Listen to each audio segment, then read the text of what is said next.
Good morning guys, this is Ronnie once again and welcome back to my channel. Yes guys, we are now wearing our winter outfit. Naka-trench coat ako ngayon, ayan.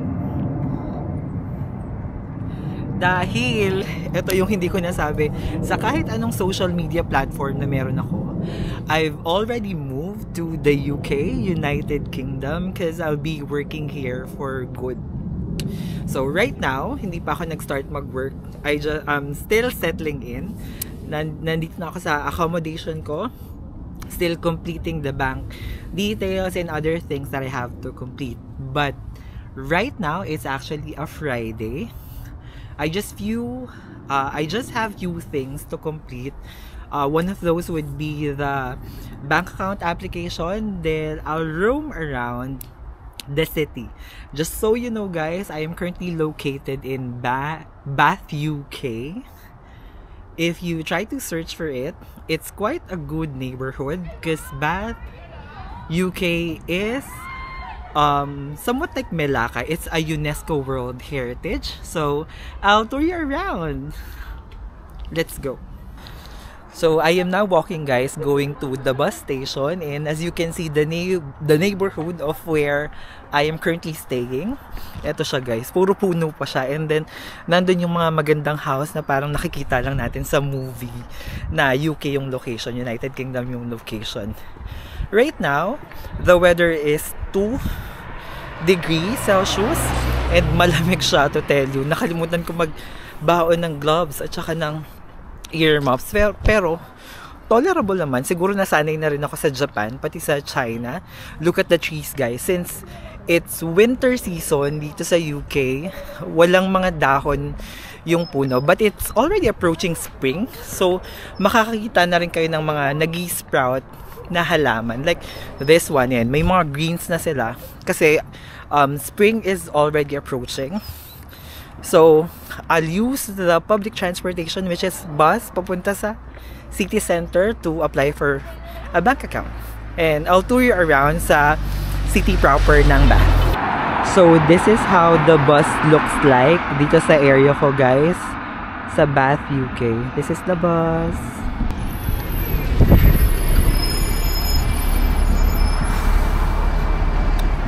On their buses guys, you can use your debit or credit card, or you can also pay cash.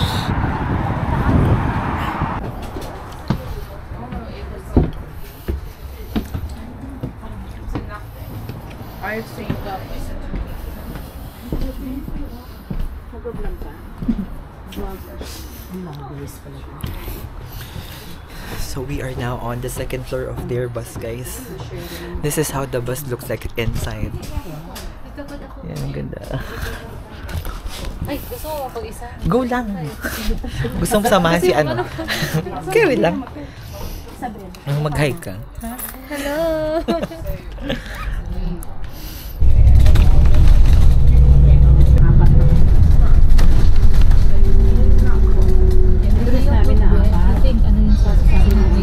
We're already here guys sa city center. Bumaba na ako ng bus. And then, marami ng shops dito actually. And then, cobblestone yung daanan niya.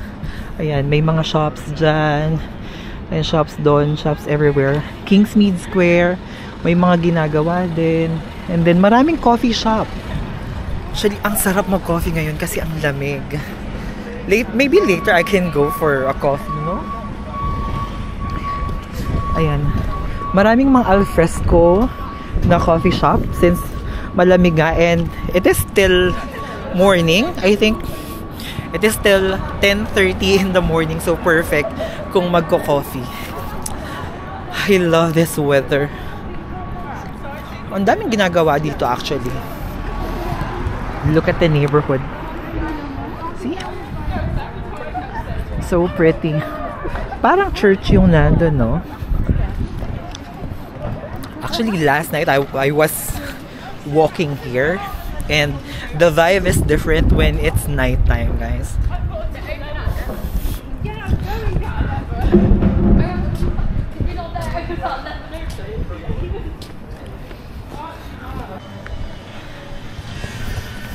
We're still here, guys, sa city center, and mas maganda na yung view dito.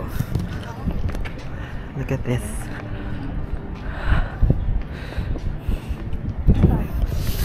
hindi, hindi natin may kakaila na nasa UK na talaga tayo. Kasi iba na yung itsura niya. Diba? Ay, yung sumpa. Yung sumpa. Dito, di ba? Saan? Busy kayo. Ah, dito, dito. Uy, ulan na. Umuulan. Ulan. Ay, shoot. Oh my God, I think it's raining. Kaso hindi snow. Or snow. Hindi, wala. Ayan, meron. Ulan lang, so mas lalamig lang.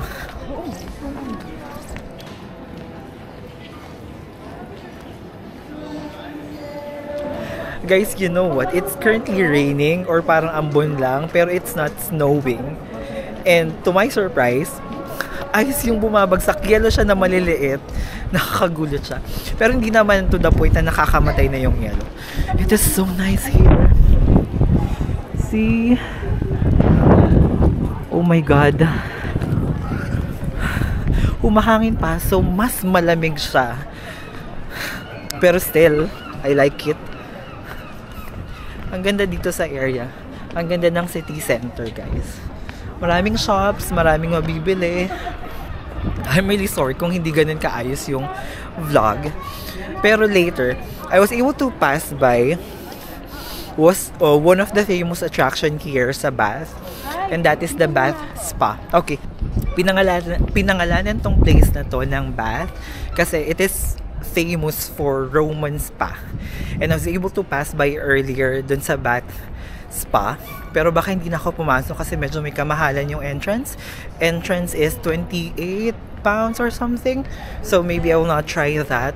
But I'll show you outside naman. Kasi hindi ako masyadong hilig sa museum. So I cannot enjoy going inside. Pero I can show you naman what it's look like from the outside. So nandito na ako sa HSBC.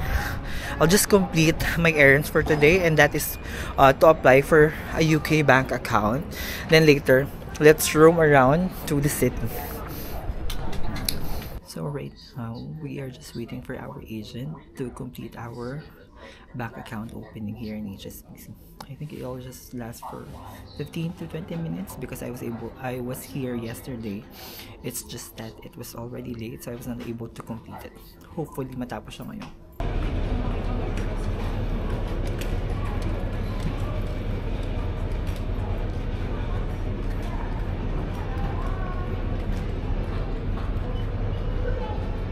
I think busking is really a thing here in the UK. May nagbabusking sa likod ko, guys. And ang ganda ng boses. And what's surprising is bata yung nagbabusking.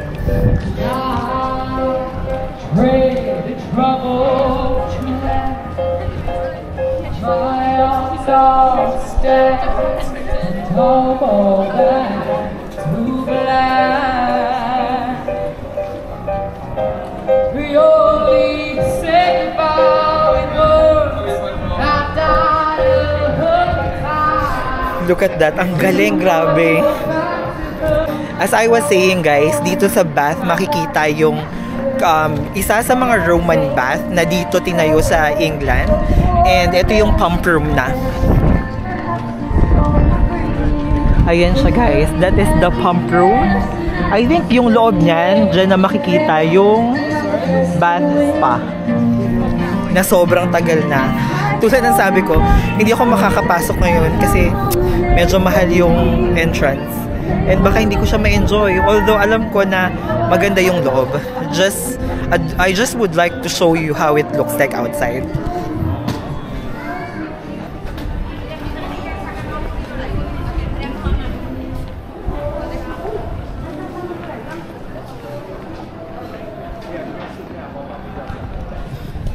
I'm not sure if it's a church or ano ba siya, pero ang ganda siya. And nandito na tayo sa Roman bath. By the way, guys, this is a pump room. If you wanted to enjoy the water sa Roman bath, kasi yung ibang water niya is potable, I think you can book a reservation sa pump room so that you can just have a high tea. And this is the Roman bath, guys. This is the entrance. Good thing there's only few people na naka-line up. Maybe because it is still a working Friday. That's why. But outside, it's really beautiful. Look at the outside. The architecture, the design. Really beautiful, diba? Guys, this is UK. I'm really thankful that I have the chance to visit and work here, guys. We will explore more of UK and I'll tour you around, okay?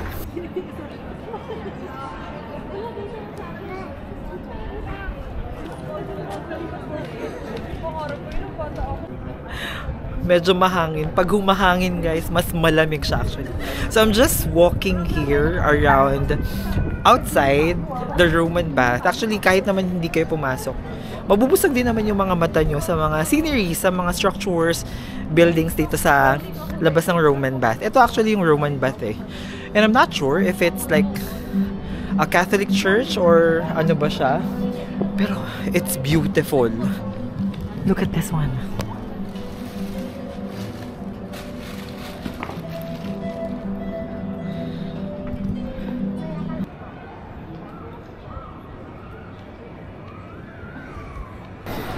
You know what, guys? Traveling to UK might be a little bit expensive, pero meron sila ditong Poundland na tinatawag. Dito mura yung mga bilihin.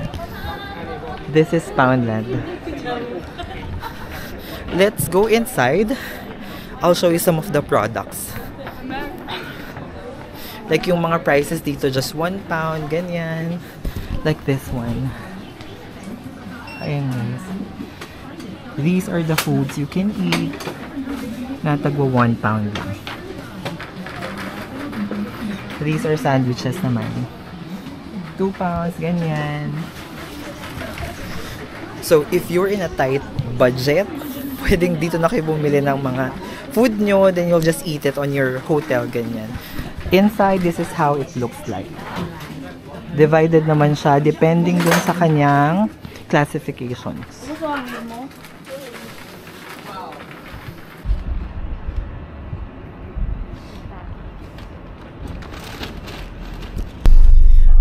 We're now going home, guys. I've already completed my errands for today. I was able to open a bank account here in the UK and then nakabili rin tayo ng mga kailangan natin sa bahay. Right now, I'm still on a bus going home sa public transportation, double-decker, and right now we got a chance to sit in front. So this is how it looks like sa front.